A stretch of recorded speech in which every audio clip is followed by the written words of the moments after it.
सिटीजनच्या तर्फे मी बोलते की आम्हाला जरुरी नाही आहे सिमेंटायझेशनचं. मातीवर पावलं फिरवणं आम्हाला आवडेल आणि या वयात आम्हाला शांत जागेची जरूर आहे, जी इथे आम्ही उपभोगतो त्याला धक्का लागू नये असं मला वाटतं.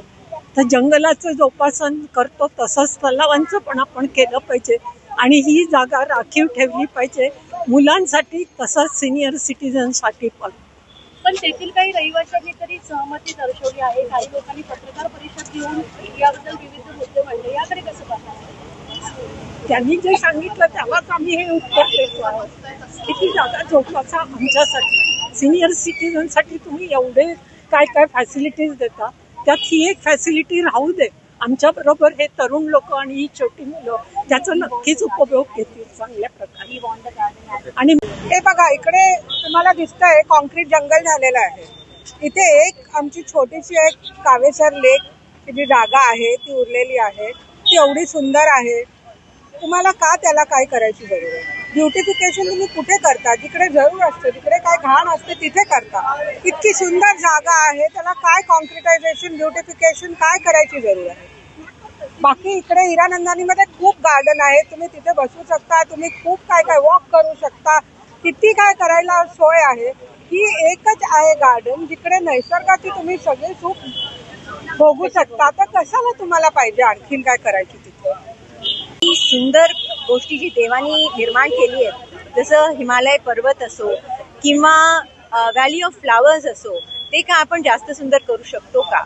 अजिबात नाही. जे बॅलन्स आहे इकडे छोट्या छोट्या प्राण्यांचे, किडे, झाडं आणि जी झाडं पण आहेत ती नेचर म्हणजे नैसर्गाची झाडं आहेत, त्यांना आपण बदलू शकत नाही. आपली मुलं आपल्या मुलांना तिकडे जाऊन हे काय, हे फूल कुठलं आहे, हा किडा कुठला आहे, हे पक्षी कुठले आहेत, हे मासे कुठले आहेत, हे बघायला इथे एकही जागा राहिलेली नाही आहे.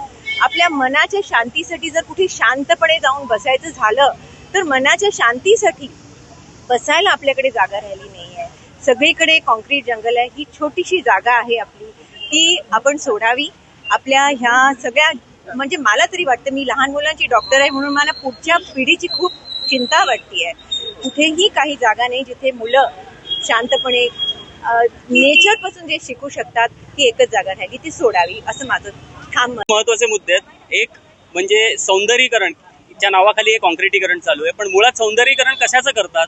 जी जागा खराब असते, वाईट असते, घाणेरडी असते, जिथे डेब्री पडलेली असते, त्याचं सौंदर्यीकरण करता येते. जे निसर्गाने इतकं सुंदर ऑलरेडी बनवलंय त्याचं अजून सौंदर्यीकरण करण्या माणसाने म्हणणं म्हणजे हा माणसाचा अहंकार म्हणायला पाहिजे. हा मुद्दा पहिला. दुसरा मुद्दा आहे प्राथमिकता, की ठाण्यासारख्या शहरामध्ये इतक्या महत्वाच्या मोठ्या समस्या असताना सौंदर्यीकरणाच्या नावाने कॉन्क्रिटायझेशनवर हा जो खर्च केला जातो तो अतिशय चांगल्या कामासाठी वापरता येऊ शकतो. नाले तुंबलेत, कचरा आहे, आरोग्याच्या समस्या आहेत, असे वेगवेगळे मुद्दे असताना हे फक्त कारण मला आता राजकीय कुठला पॉइंट नाही मांडायचा आहे, पण हे तलाव वाचवण्याचा हा नागरिक यासाठी जमलेले आहेत आणि तो तलाव वाचवायचा आहे आम्हाला.